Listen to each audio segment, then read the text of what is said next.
Happy Holi. ও তো দেখাও খেয়ে হ্যাপি হোলি। হ্যাপি হোলি। তারপরে বসবা। তুই আবার খাচ্ছিস?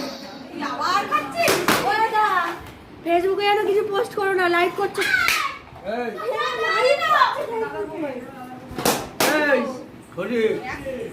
এটা ফিটিংস। আমার একটা প্লাস্টিকের ব্যাপার আছে। ওইটা কোথায়? আমরা কিচ্ছু করি না, পুরো ভালো আমরা।